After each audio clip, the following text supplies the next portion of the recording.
Alors, donc, je parle du réveil, le Saint-Esprit et le réveil spirituel.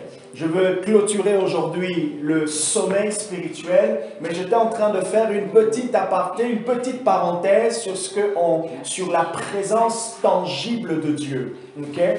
Il faut savoir que autant Dieu, on croit, on a la foi que Dieu existe et c'est ça qui est très beau. Alors, quand je parle du Saint-Esprit et le réveil, ce n'est pas des gens qui pleurent. Même si ça fait partie. Le réveil, ce n'est pas des gens qui tombent. Le réveil, ce n'est pas d'abord la puissance. Alors, si je dis ce n'est pas la puissance de Dieu, vous allez me dire, oh, mais alors c'est quoi le réveil? Le réveil, c'est d'abord la conscience de l'existence de Dieu. Le réveil, c'est la conscience de la présence de Dieu. Et quand il n'y a pas cette conscience, ou quand on commence à perdre la conscience de la présence de Dieu, c'est là qu'on tombe dans le sommeil spirituel. Vous comprenez? Donc, et c'est pour cela que la Bible parle que tout homme venant dans le monde est dans un sommeil spirituel profond. Ça veut dire nous sommes morts. Every person is dead. Resident Evil. Non, ce n'est pas le nom de la série. Toute personne est morte spirituellement. Et l'apôtre Paul nous dit, et c'est par la grâce de Dieu que nous avons été enfantés. C'est pour cela, Jean chapitre 8, Jésus dit, je suis la lumière du monde. Alors quand il y a un réveil, cela veut dire, il y a une lumière spirituelle. Il y a une lueur spirituelle. Et dans cette lumière spirituelle, qu'est-ce qu'on remarque quand il y a un réveil? On remarque des conversions. Donc, vous et moi, nous sommes réveillés, ça veut dire nous nous sommes convertis. La lumière spirituelle, ça veut dire la connaissance de Dieu. Et ce n'est pas une connaissance simplement du papier, non. The knowledge of God, c'est la connaissance expérimentale. Dieu vous a touché. God has touched you. Dieu vous a touché. Il y a eu cette rencontre. Vous avez pris la décision de changer. Vous avez fait un tour, vous avez tourné 180 ou 180 degrés, pas 360. 360, vous revenez au même endroit. Vous avez fait un tournant de 180 degrés, direction changée. Rappelez-vous, l'année dernière, j'ai pressé sur le changement et il y avait un mot en grec pour expliquer le changement qui s'appelait métanoïa. Métanoïa, c'est changer de mentalité. Et c'est le mot qui est attaché à la repentance. À chaque fois qu'on rencontre Dieu, qu'est-ce qui se fait? On change de direction. On marche dans la direction de Dieu. C'est pour cela, c'est totalement inconcevable quelqu'un qui rencontre Dieu et qui marche dans la direction opposée que Dieu. Ça veut dire qu'il ne l'a pas rencontré.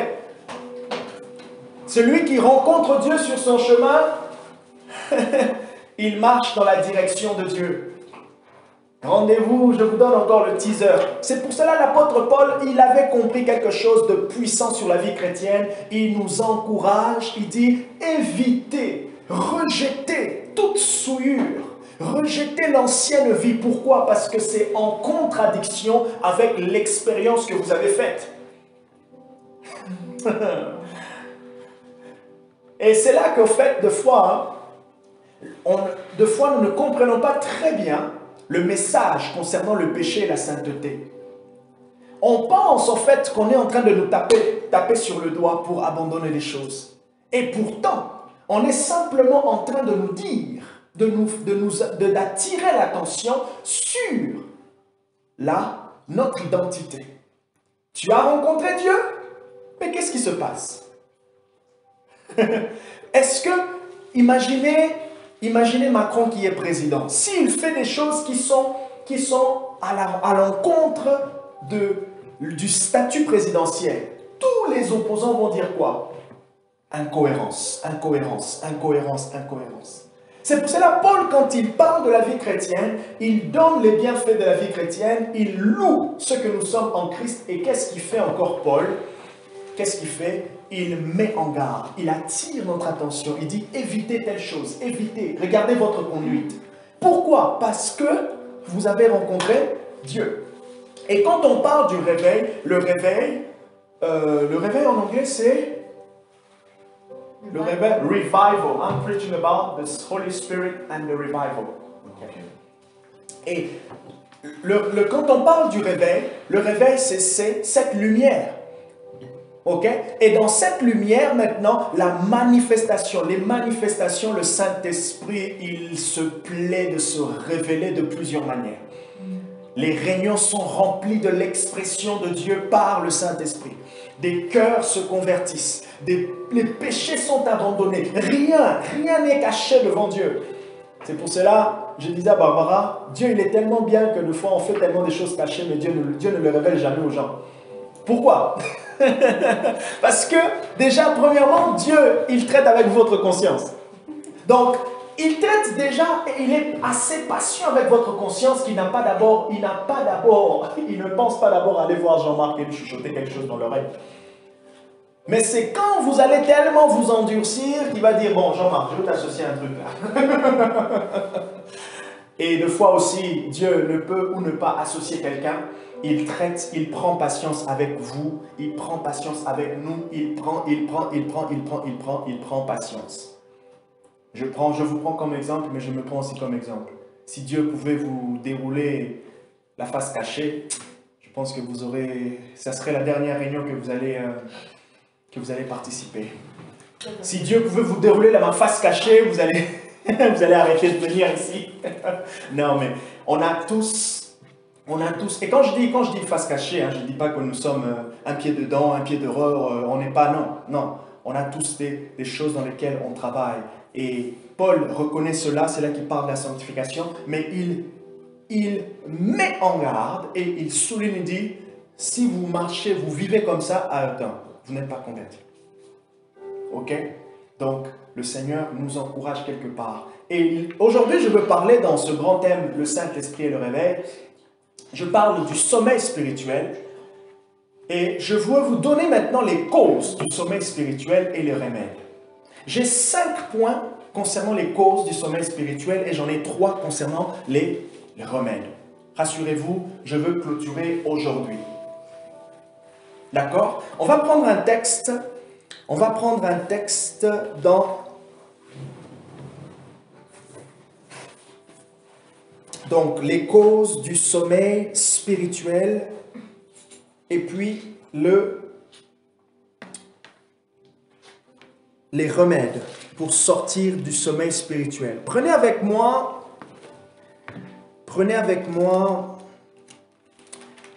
1 Thessaloniciens, chapitre 5.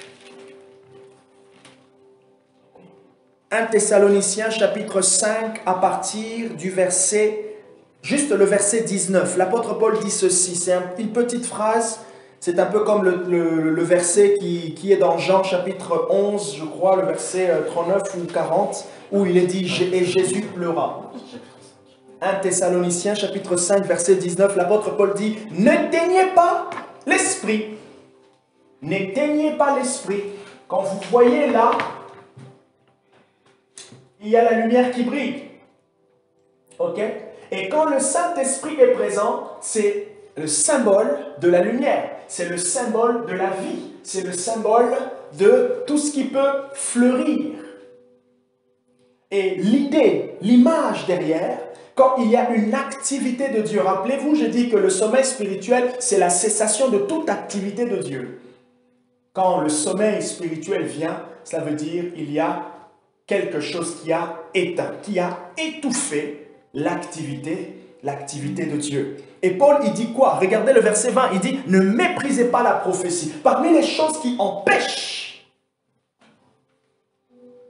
le Saint-Esprit de se mouvoir dans un lieu ou même dans une vie, dans votre vie, c'est lorsque on amène le mépris. Notez ceci. Quelles sont les causes du sommeil spirituel? Je sais que vous allez me dire, ah oui, j'en ai déjà un. Effectivement, la première cause, c'est le diable. Le diable est le premier agent qui lutte contre vous. Que quelqu'un me prépare Éphésiens chapitre 6 à partir du verset 11 au verset 13. Éphésiens chapitre 6 à partir du verset 11 au verset 13. L'épître de Paul aux Éphésiens est vraiment l'un des épîtres qui parle de la vie chrétienne. Ok? L'épître de Paul parle de la vie chrétienne et l'un des points doctrinaux, l'un des points doctrinaux qui est traité dans l'épître aux Éphésiens, c'est l'Église. D'accord? Et c'est pour cela les théologiens s'accordent pour dire que l'épître aux Éphésiens ainsi que de Colossiens, c'est comme la tête et le corps de Christ. Ok, ils sont vraiment complémentaires. Et Paul parle d'un sujet qui est connu dans le corps du Christ, qui est l'armure du chrétien. Le premier agent, j'ai dit, le premier agent causal du sommet spirituel, c'est le diable. Regardez ce que Paul dit dans Éphésiens 6, le verset 11 au verset 13. Il dit, revêtez-vous de toutes les armes de Dieu. Éphésiens chapitre 6, verset 11. Revêtez-vous de toutes les armes de Dieu, afin de pouvoir tenir ferme contre les manœuvres du diable. Éphésiens chapitre 6, versets 11 à 13. Revêtez-vous de toutes les armes de Dieu afin de tenir. Donc si vous oubliez de vous revêtir, vous n'allez pas tenir devant les manœuvres du diable. Ok? Regardez le verset 12. Il dit, car nous n'avons pas à lutter contre la chair et le sang. Nous n'avons pas à lutter contre la chair et le sang, mais contre les principautés, contre les pouvoirs, contre les dominateurs des ténèbres d'ici-bas, contre les esprits du mal dans les lieux célestes. Il dit, c'est pourquoi prenez toutes les armes de Dieu. Prenez toutes les armes de Dieu. Ah, certains pensent que certains pensent, on discutait hier avec Barbara. Certains pensent, on discutait hier avec Barbara, que le diable, il est affairé à autre chose. Il a fini sa mission depuis que Jésus était venu, quoi. Il est en vacances. Et du coup, les démons, ça n'existe pas. C'est des histoires, ainsi de suite. Détrompez-vous. Il est actif plus que même on le pense. Et d'ailleurs, quand Paul nous appelle à la vigilance, c'est bien sûr parce qu'il y a, même Jacques le dit, il y a quelqu'un qui rôde comme un lion. Il cherche qui dévorer. Regardez les émissions des animaux. Le diable cherche qui il va dévorer. Qui il va prendre. Voilà pourquoi nous ne devons pas jouer avec notre vie chrétienne. Nous ne devons pas jouer avec notre relation. Si ce n'est même pas pour Dieu, dites-vous simplement que vous avez un ennemi. Regardez comment la Bible l'appelle. La Bible l'appelle d'abord l'ennemi. La Bible l'appelle aussi l'accusateur de frères. Zacharie chapitre 3, le verset 1 à 3. Le diable accuse le sacrificateur à chaque fois que vous tombez sciemment ou que l'ennemi vous emmène à pécher. Il est content et il vous accuse devant Dieu. Même si, dans notre état théologique, dans notre statut, nous sommes justifiés, même quand il vous accuse, Jésus dit,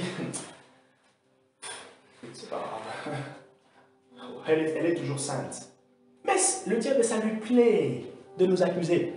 Et encore, il ne le fait pas. Je ne sais pas s'il ne le fait pas, mais qu'est-ce qu'il fait encore? Il vient créer la culpabilité en nous. La culpabilité, ça s'accroche en nous. Ah, j'arrive pas, c'est les mêmes choses, j'arrive pas à les abandonner, c'est les mêmes choses, j'arrive pas. Il dit, bien sûr, t'as vu? Ça fait combien que ça dure? Ça fait combien de temps que ça dure? Et des fois, vous allez voir, pour en sortir, la clé, elle est tellement simple. Et des fois, elle est juste devant vous. La Bible l'appelle l'accusateur de frères, la Bible l'appelle le malin, la Bible l'appelle le Dieu de ce siècle, la Bible l'appelle le tentateur. Aïe, aïe, aïe. La Bible l'appelle le rusé. Il est rusé, il a la ruse, il réfléchit. Quelqu'un a dit, le diable peut prendre 8 ans. Et il prend 8 ans et il prépare bien son truc. Pourquoi? Pour bien frapper. Je vous avais dit ça une fois. Et la Bible l'appelle votre adversaire. C'est ton adversaire.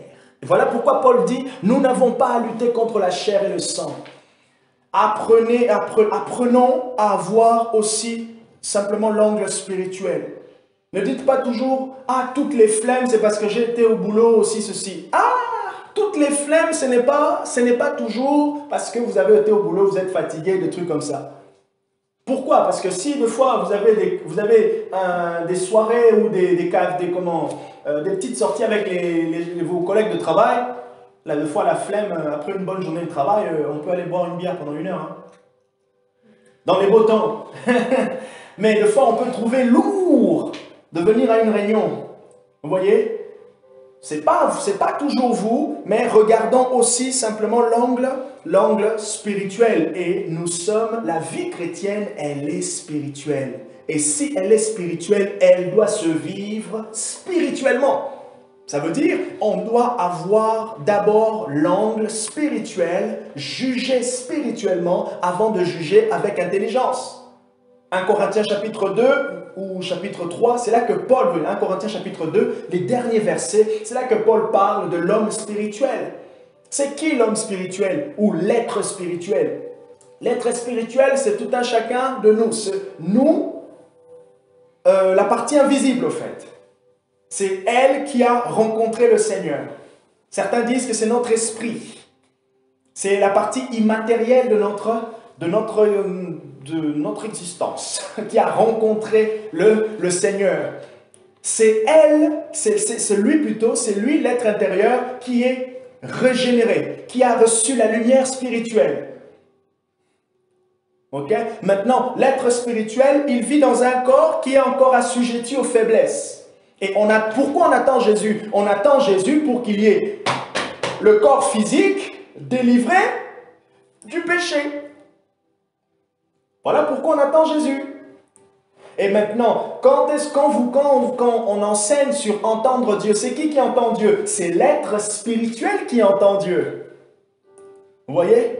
C'est l'être spirituel qui entend Dieu. Quand on veut parler du surnaturel, le surnaturel, ce n'est pas pour l'homme charnel. Le surnaturel, c'est l'être surnaturel.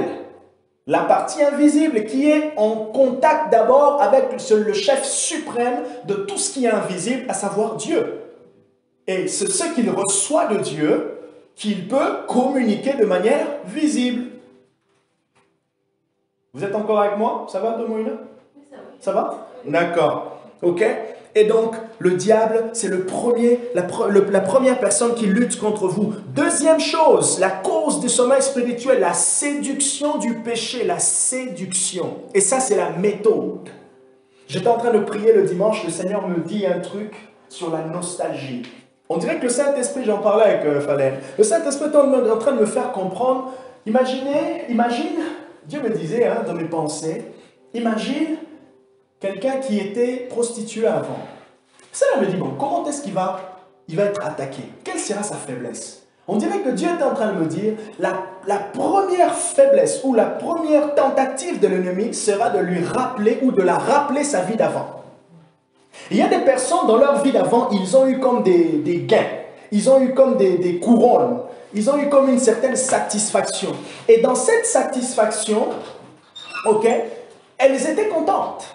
Elles ont trouvé un certain standing, tu as dit, épanouissement. Voilà. Maintenant, si en venant dans le Seigneur, la personne ne s'est pas vraiment enracinée à Christ et vraiment à appliquer le renoncement, ça va faire partie d'une faiblesse. Et cette faiblesse sera toujours la première porte à laquelle le diable viendra frapper. Et c'est ce qu'on appelle la séduction.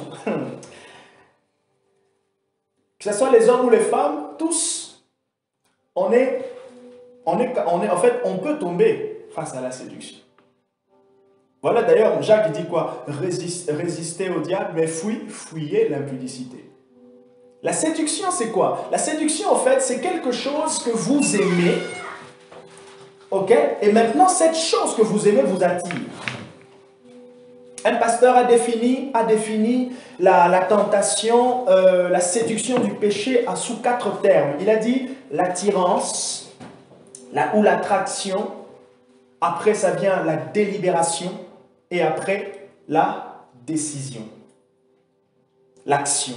Ça veut dire quoi? Le diable commence d'abord par vous attirer. Ok? Ah, telle chose vous avez fait d'avant, il commence d'abord par vous attirer. Ah tiens, une amie, ou je sais pas, un ami, ou je sais pas, quelque chose. Ah tiens, pouf, ça revient. Oh, cette chose, oh là là, oh, ça me rappelle mon passé. Oh là là, oh là là. Les souvenirs remontent. Mais maintenant, ces souvenirs, qu'est-ce qu'ils vont, ils vont attirer? Ces souvenirs vont attirer une certaine réflexion, des nostalgies, des idées, ainsi de suite. Et petit à petit, ça va créer quoi? L'appétence. Laissez-moi vous dire, le diable avec le péché, il ne badine pas. Regardez comment il a travaillé avec Adam et Ève. L'appétence du fruit, l'appétence de la beauté, le regard. Lisez 2 Samuel chapitre 7, je pense. Comment est-ce que David est tombé? David a regardé. Il a vu de loin la femme. Mais il n'a pas vu une fois. Il est resté. Son regard est resté. Il y a un truc biblique, une vérité biblique qui est puissante qu'on appelle la contemplation. La contemplation. La contemplation. Je le dis rapidement. Cacapap, je ferme la parenthèse. J'ai besoin en tant qu'homme de garder, de remplir ma banque d'images de ma femme, de tout de ma femme. Ok? Pourquoi? C'est sécuritaire. Et c'est là, en fait, la puissance même de la pornographie. Pourquoi? Parce que notre banque d'images est remplie des choses. C'est pareil. Quelqu'un vous dit, vous échangez vos SMS, vous échangez beaucoup, il vous dit je t'aime, de ta. Qu'est-ce que ça crée? Ça crée une bibliothèque. Une bibliothèque de ressources. Quand vous ne savez pas bien, vous allez aller chercher là-bas. Vous allez le contacter. Et c'est comme ça que les relations sont nées. Bien sûr, certaines plus ou moins dans des sanctifications, mais d'autres aussi, c'est né quand même. C'était pas vraiment des relations bibliques, mais c'est comme ça que les relations naissent. Pourquoi? Parce qu'on a une certaine attirance, une certaine attraction, on est beaucoup plus avec une certaine personne et pouf, il y a quelque chose qui arrive. Dans ma relation avec Barbara, c'est comme ça, j'ai passé au moins plus d'1 heure avec elle. C'était la seule fille de mon entourage avec qui je discutais beaucoup. Dieu au début, il regardait. Mais Dieu, sa patience a dit, non, j'y aime. Attends, mon fils, tu pries. Là aussi, vous êtes bien, mais non. Le Seigneur me met dans mon cœur, il m'ouvre les yeux. Ce n'est pas normal, avec une seule fille, vous êtes amis, même si vous parlez de Dieu, de discuter jusqu'à 2 heures du matin. Il faut mettre les choses en règle. Vous voyez? Et c'est là que, je devais choisir. Soit j'y vais, soit je n'y vais pas.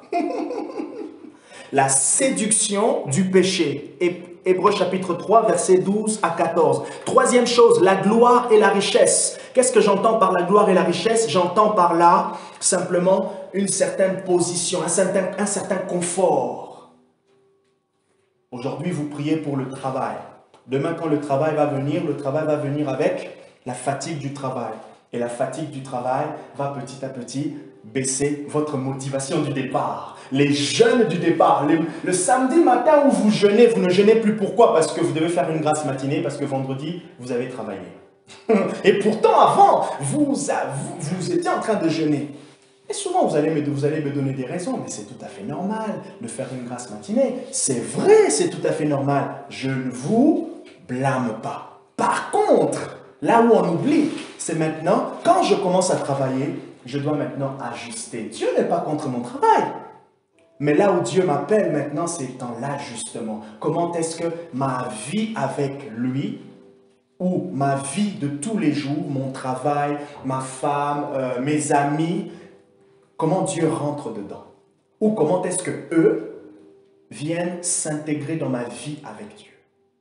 C'est ça en fait. Comment est-ce que Dieu, les gens, toutes mes activités s'intègrent dans ma vie avec Dieu? Si vous définissez bien le standard de votre vie, oh ça je pense que ça c'est une phrase prophétique. Ratos koplandelebo. Si vous définissez bien le standard de votre vie avec Dieu, de ce que vous voulez avec Dieu, vous allez faire en sorte que tout autour puisse suivre. Et c'est là qu'on appelle marcher avec Dieu. Genèse chapitre 5, verset 23, et Enoch marcha avec Dieu. C'est là maintenant que vous allez voir au fait que ça sera comme au boulot. Quand vous êtes au boulot, vous n'êtes pas tout le temps sur WhatsApp. Même si vous allez voler des petits 5 minutes par-ci par-là. Mais voilà, c'est pareil, quand vous êtes avec Dieu, vous êtes 5, 10, 15, 20 minutes avec Dieu, voilà. Vous êtes un peu concentré avec le Seigneur. Et après, vous avancez sur autre chose. Après, vous revenez. Après, vous avancez avec Dieu. Ainsi de suite. Et c'est ça, vivre avec le Seigneur. Quatrième chose, le manque de discipline personnelle appliquée à sa vie spirituelle. Je viens de le dire.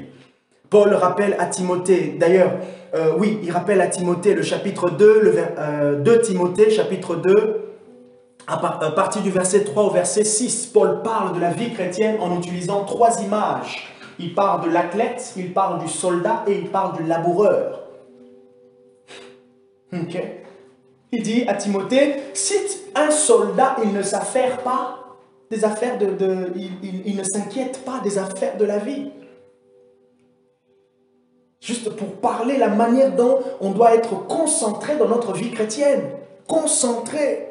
Manque de discipline personnelle appliquée à sa vie spirituelle. Ça fait que les gens, ils tombent facilement dans le sommeil spirituel et ils se réveillent aussi, mais ils tombent encore, ils se réveillent aussi, ils tombent encore. Mon but est que vous tombez, que vous soyez de moins en moins. Déjà, premièrement, que je vous réveille. Deuxièmement, que je vous maintienne. Troisièmement, que vous preniez le... Si vraiment vous ne devez pas tomber, que vous ne tombez pas. Et si il arrive quelque chose, peut-être un début d'assoupissement. Mais il faut que je vois ça. Il faut que l'on puisse veiller sur les uns les autres pour qu'on ne puisse pas tomber. Que chacun puisse, là où il est, avec la flamme, grandir. C'est ce que je veux. Et c'est ce que Dieu veut pour nous tous. Là où nous sommes, grandir. C'est ainsi que Paul dit dans Romains 12, chacun agit selon la mesure de la foi qu'il a. J'ai peut-être une mesure de foi qui va m'emmener un peu plus d'audace que de Moïna. Et de Moïna aussi, elle a une mesure de foi qui lui donnera un peu plus d'audace qu'une autre personne. Mais maintenant, le bien, c'est quoi? Le bien du corps du Christ, c'est que quand de Moïna voit mon audace, elle dit « moi aussi ». Jean-Marc, comment tu as fait ça? Comment ça a commencé? Je commence à lui expliquer. Quand elle commence à comprendre que de Moïna, moi aussi j'ai eu des luttes comme toi. Ah bon? Ah ben si tu as eu des luttes comme moi et que tu en es arrivé là, ça veut dire moi aussi je peux y arriver. C'est pour cela Jésus a été comme un homme. Afin que, Hébreux chapitre 4, verset 15 ou verset 16, nous n'avons pas un souverain sacrificateur incapable de compatir à nos faiblesses. Au contraire, Jésus, il a été aussi tenté de toutes les manières. Il y avait peut-être devant la femme samaritaine. Jésus était devant une prostituée, mais il était fort. Il était rempli de l'esprit. Il a peut-être été tenté de, je ne sais pas, gifler un pharisien. Bon. Vous ne comprenez rien. Voilà. Jésus a peut-être, mais il a dit, bande de vipères. Voilà, juste pour imager au fait que Jésus aussi, il pouvait être tenté, mais en se remettant au Saint-Esprit, il a évité. Et la Bible utilise juste cette phrase, ce verset pour nous expliquer comment il nous comprend. Dieu nous comprend. De la même manière que Dieu nous comprend dans nos faiblesses, Dieu aussi nous comprend pour la croissance. C'est pour cela, avec Dieu, on grandit, on va étape par étape. Étape par étape. Et étape par étape, on pose des pas. Comme un bébé qui apprend à marcher. Comme un bébé qui apprend à marcher. Avant-dernier point, Le manque de vie de l'esprit. Le manque de vie de l'esprit. La vie de l'esprit, c'est quoi? La vie de l'esprit, c'est simplement, c'est déjà la vie spirituelle. Mais maintenant, c'est la vie dans la dépendance au Saint-Esprit. Le manque de vie de l'esprit empêche, est la cause du sommeil spirituel. Romains chapitre 8, Galates chapitre 5. Galates chapitre 5, vous connaissez ce texte sur les fruits de l'esprit. Et Paul dit, marchez par l'esprit et vous n'accomplirez pas les désirs de la chair. Marcher par l'esprit, c'est juste une expression pour dire, ne vous abandonnez pas à votre propre désir. Même Paul reconnaît que, bien qu'étant sauvé, il y a des désirs contraires. Romains chapitre 7, c'est là qu'il en parle. Mais maintenant il dit, écoutez, je vais vous apprendre un secret. Il y a des désirs contraires. Mais maintenant, pour être vainqueur de ces désirs contraires, oublie-les. À chaque fois que les désirs viennent, zap. C'est comme ça qu'on marche par l'esprit. Vous cherchez quelque chose de très spirituel. Non, c'est ça. Donc, premièrement, je dis pour sortir du sommeil spirituel, il y a le diable. Deuxièmement, il y a la séduction du péché. Troisièmement, il y a un confort de vie. Quatrièmement, il y a le manque de discipline personnelle. Cinquièmement, il y a le manque de la vie de l'esprit. Sixièmement, l'endurcissement du cœur. Rendez la tâche facile au Saint-Esprit, si je peux le dire. J'étais en train de prier. D'ailleurs, ça, c'est le dernier point. Je ne l'ai pas développé parce qu'il est venu un peu plus tard pendant que j'écrivais. J'ai dit à Dieu, Seigneur, j'aimerais te rendre la tâche facile. Je ne veux pas avoir un cœur dur. Pendant que Dieu est en train de te pousser à telle chose, tu sens pousser. Et toi, tu résistes. T'es têtu. Évitons. Le diable, il est têtu. Derrière la têtutesse du diable, il y a la rébellion. Dieu n'aime pas les rebelles. D'ailleurs, Jésus, ou même, il y a un texte biblique qui parle de la docilité. Soyez docile. Je crois que c'est Paul. Soyez docile. Que votre douceur. J'aime bien la douceur parce que quand... Je veux dire un truc. Bien sûr, c'est pas grave, ça va s'enregistrer. La première personne qui peut jauger ma douceur, c'est Barbara. Parce qu'elle est tellement sensible à la douceur qu'elle pour elle, non, moi je suis pas docile. Moi j'ai d'autres qualités, mais la douceur, non, ça, en tout cas pas encore. Et je sais que Dieu, il est en train d'œuvrer par là, même si par moments, elle reconnaît quand même des actes de douceur. Le Seigneur nous appelle à être docile. Dans notre approche avec Dieu, à être docile. C'est juste quelqu'un qui veut ressembler à Dieu, qui aime Dieu et qui veut ressembler à Dieu. Quand il sent que Dieu est en train de l'encourager, de le mener vers quelque part, il s'incline et il accepte. Il accepte comme l'argile devant le potier. Jérémie chapitre 18. Pour terminer, les remèdes. 3 choses. La grâce de Dieu. Comment sortir d'un sommeil spirituel? La grâce de Dieu. Alors, qu'est-ce que la grâce de Dieu fait? La grâce de Dieu nous emmène à la prise de conscience. Luc chapitre 15, verset 17. Le fils prodigue, on aime bien le texte du fils prodigue. Tous, on aime bien se comparer au fils prodigue. Des fois, c'est un peu exagéré parce que c'est comme si on veut justifier notre faiblesse. Nous ne sommes pas appelés à tout le temps à tomber. Nous ne sommes pas appelés à tout le temps à avoir des yo-yo. Non. Ok. Mais c'est vrai que quand on revient, si on revient de manière sincère, et si on revient avec le dégoût de ce que l'on perd,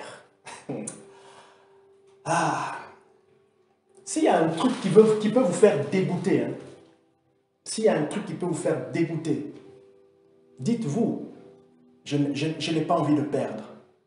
Je n'ai pas envie de ralentir ma course.